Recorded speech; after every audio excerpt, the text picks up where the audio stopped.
आज हम इस वीडियो में 11th का फिजिक्स का फर्स्ट पेपर, जिसमें हमारा टॉपिक है विमीय विश्लेषण। ठीक, विमीय विश्लेषण।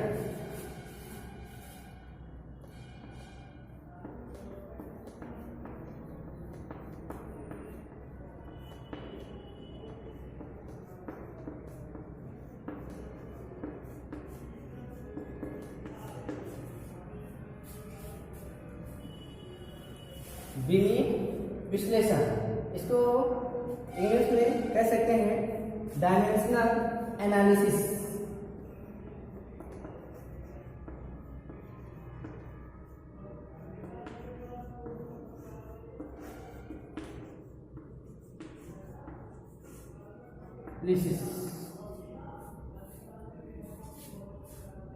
तो विमीय विश्लेषण में आपको सबसे पहले इसके संक्षिप्त मतलब कुछ महत्वपूर्ण तथ्य हैं जिनको जानना बहुत जरूरी है।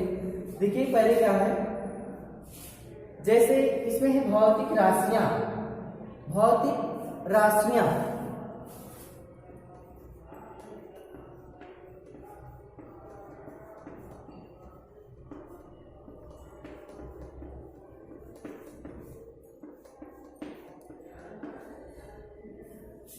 राशियां फिजिकल क्वांटिटी। ठीक, फिजिकल क्वांटिटी की भौतिक राशियां किसे कहते हैं? इसकी परिभाषा है ऐसी राशियां जिन्हें व्यक्त करने के लिए किसी इकाई की आवश्यकता होती है। भौतिक राशियां किसे कहते हैं? ऐसी राशियां जिन्हें व्यक्त करने के लिए किसी इकाई की आवश्यकता होती है, उसे भौतिक राशियां कहते हैं। या कह सकते हैं कि ऐसी राशियां जिन्हें प्रत्यक्ष या अप्रत्यक्ष रूप से मापा जा सकता है, उसे हम भौतिक राशियां कहते हैं। परिभाषा है ऐसी राशियां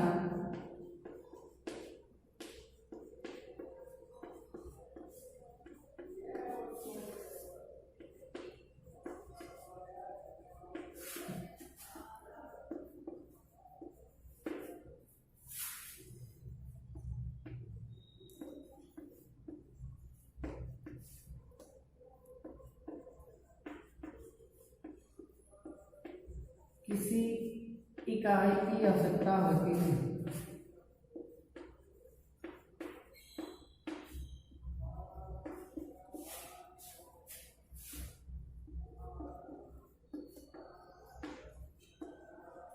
आवश्यकता होती है, उसे भौतिक राशियां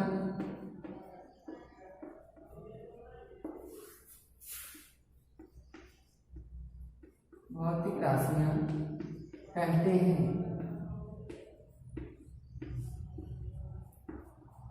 ठीक, तो सबसे पहले विमीय विश्लेषण में इसको जानने से पहले आपको कुछ राशियों के बारे में जानना आवश्यक है। तो सबसे पहले हम भौतिक राशियां जानते हैं कि ऐसी राशियां जिन्हें व्यक्त करने के लिए किसी इकाई की आवश्यकता होती है, उसे भौतिक राशियां कहते हैं। ठीक, अब भौतिक राशियां, इसके बाद है हेडिंग मूल राशियां। मूल राशियां किसे कहते हैं? ऐसी राशियां जिन्हें व्यक्त करने के लिए किसी अन्य राशियों की आवश्यकता नहीं होती है। या कह सकते हैं ऐसी राशियां जो स्वतंत्र होती हैं, उसे मूल राशियां कहती हैं।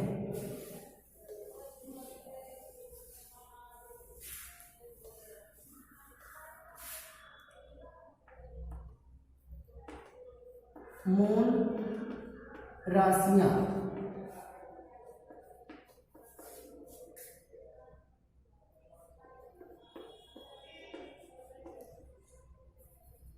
Fundamental quantity.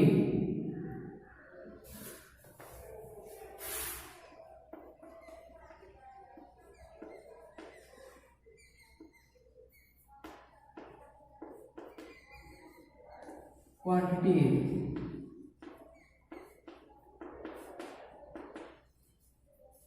मूल राशियां। ठीक, ऐसी राशियां जिन्हें व्यक्त करने के लिए किसी अन्य राशियों की आवश्यकता नहीं होती है उसे मूल राशियां कहते हैं। ऐसी राशियां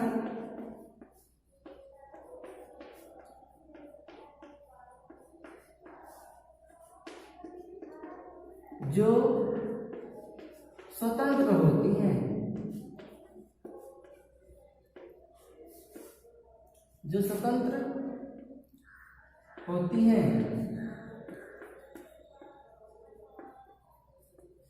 उसे मूल राशियां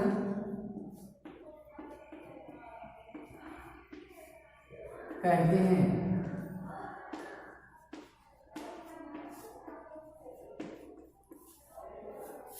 देखिए, मूल राशियां ऐसी राशियां जो स्वतंत्र होती हैं उन्हें मूल राशियां कहते हैं, या कह सकते हैं ऐसी राशियां जो किसी अन्य राशियों पर निर्भर नहीं होती हैं उन्हें मूल राशियां कहते हैं।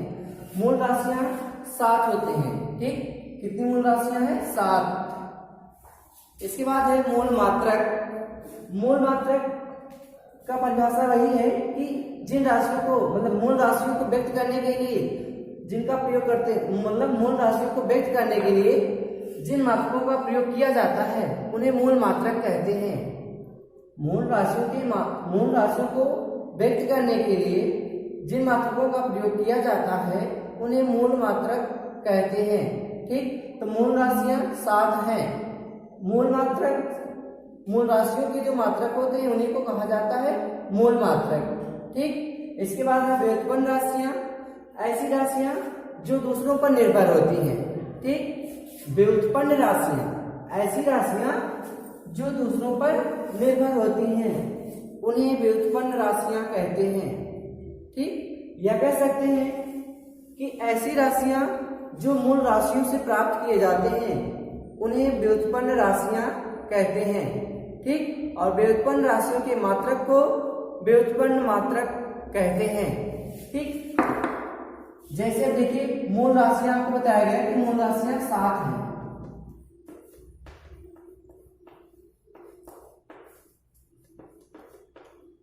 कितनी मूल राशियां हैं? 7। तो सबसे पहले लिखते हैं मूल राशियां। पहला द्रव्यमान, ठीक, दूसरा लंबाई, तीसरा समय, चौथा ताप,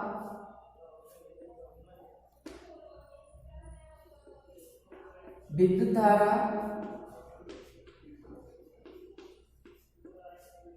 छठवां ज्योति तीव्रता,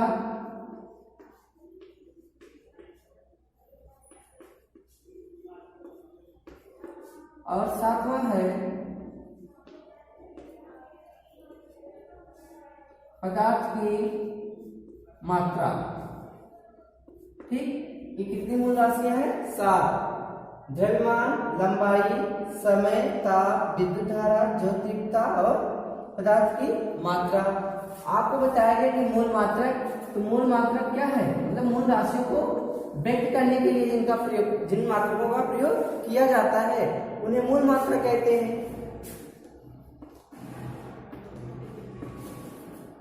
तो द्रव्यमान का जो मात्रक होगा क्या होगा?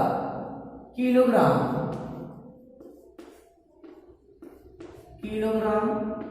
लंबाई का मात्रक मीटर। समय का मात्रक सेकेंड।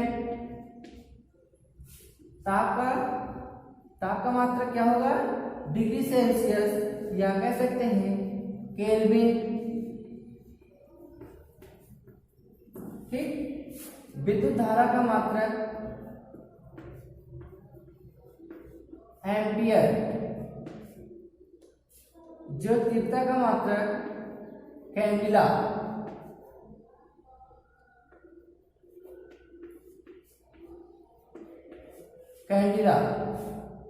और पदार्थ की मात्रा, इसका मात्रक है मोल। ठीक, तो मूल राशियां 7 हैं और मूल मात्रक भी 7 हैं। ठीक, अब इसके बाद आपका आता है व्युत्पन्न राशियां। देख लीजिए, व्युत्पन्न राशियां जो होती हैं, जो मूल राशियों से प्राप्त किए जाते हैं, उन्हें व्युत्पन्न राशियां कहते हैं। इनके अलावा जिसे 7 मूल राशियां बताए गए हैं, उनके अलावा अगर कोई भी राशि दिखाई देता है तो उन्हें हम व्युत्पन्न राशियां कहते हैं। जैसे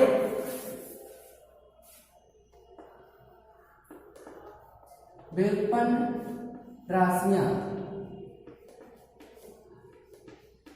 देखिए इनका संख्या कोई निर्धारित नहीं कि कितनी व्युत्पन्न राशियां हैं, तो इसमें हम कुछ व्युत्पन्न राशियां बता सकते हैं। देखिए जैसे चाल, वेग, कार्य, ऊर्जा। ठीक, और दाब, घनत्व। ठीक, ये सब क्या है? व्युत्पन्न राशियां हैं। ये सब मूल राशियों से ही प्राप्त किए जाते हैं। ठीक, जैसे आप जानते हैं कि चाल का मात्रा क्या होता है? मीटर प्रति सेकेंड। मीटर प्रति सेकेंड।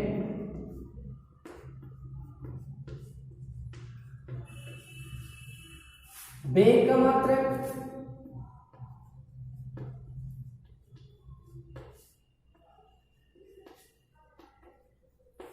तो देखिए, इसे व्युत्पन्न राशियां और व्युत्पन्न मात्रक को हम कुछ व्युत्पन्न राशियां लिख दिए हैं।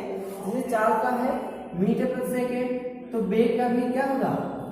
मीटर प्रति सेकेंड। ठीक, कार्य बल गुणे विस्थापन, तो कार्य का क्या होगा?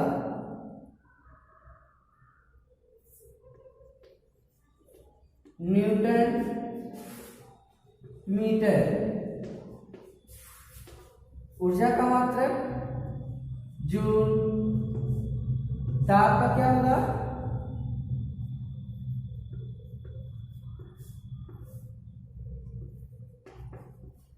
न्यूटन प्रति मीटर स्क्वायर।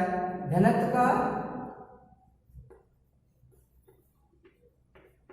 किलोग्राम प्रति मीटर क्यूब। ठीक, तो इस चैप्टर में आपको हम सबसे पहले बताए भौतिक राशियां, इसके बाद बताए मूल राशियां, मूल मात्रक, व्युत्पन्न राशियां और कुछ व्युत्पन्न मात्रक। ठीक, अब इस चैप्टर में आपको पढ़ना है विमा के बारे में, क्योंकि हमारा चैप्टर जो है विमीय विश्लेषण। ठीक, तो विमीय विश्लेषण में आपको पढ़ना है कि बीमा किसे कहते हैं। ठीक, बीमा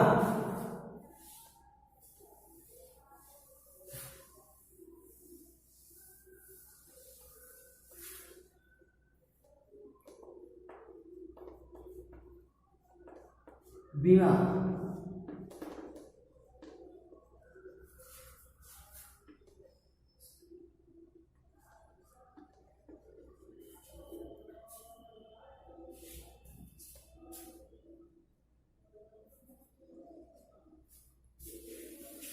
डायमेंशन। ठीक,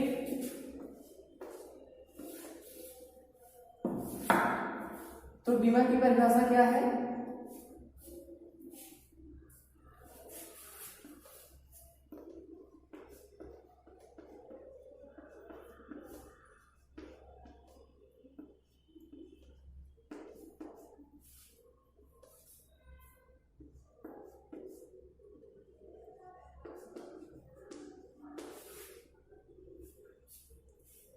मूल राशियों को व्यक्त करने के लिए, मूल राशियों को व्यक्त करने के लिए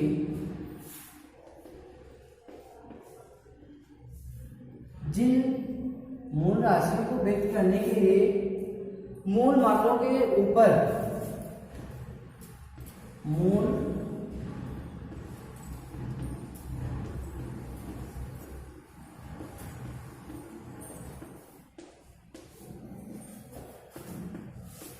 ऊपर जो घात या घातें लगाई जाती हैं।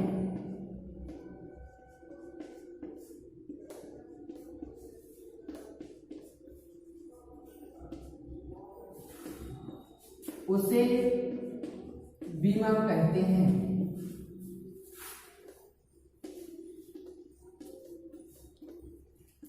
देखिए आपको पहले बता दिया गया इसलिए कि मूल राशियां किसे कहते हैं। तो मूल राशियों को व्यक्त करने के लिए मूल मात्रकों के ऊपर जो घातें लगाई जाती हैं उसे बीमा कहते हैं।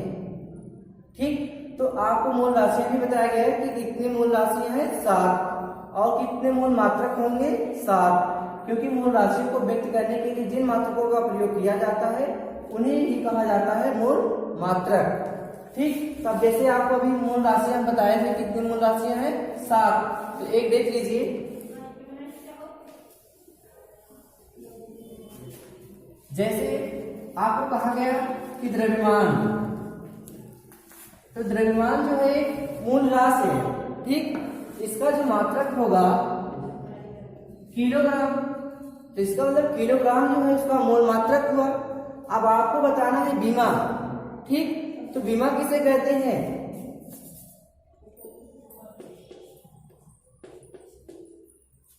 अब यहाँ पर मूल मात्रक के ऊपर जो घात लगाई जाती है उसे बीमा कहते हैं। तो यहाँ पर मूल मात्रक किलोग्राम हुआ। ठीक, तो इसके ऊपर कोई घात दिखाई दे रहा है नहीं, इसका मतलब अगर इसके ऊपर कोई भी घात नहीं है इसको माना जाता है कि उसका घात कितना है 1। ठीक, इसलिए द्रव्यमान का जो बीमा होगा वहां 1 माना जाएगा।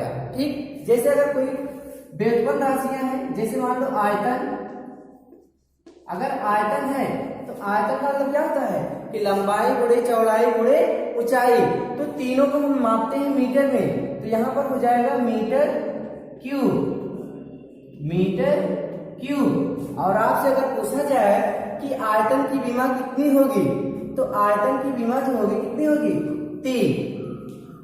ठीक, तो यहाँ पर जो मूल मात्रक के ऊपर जो घात लगाई जाती है उसी को कहा जाता है बीमा। ठीक,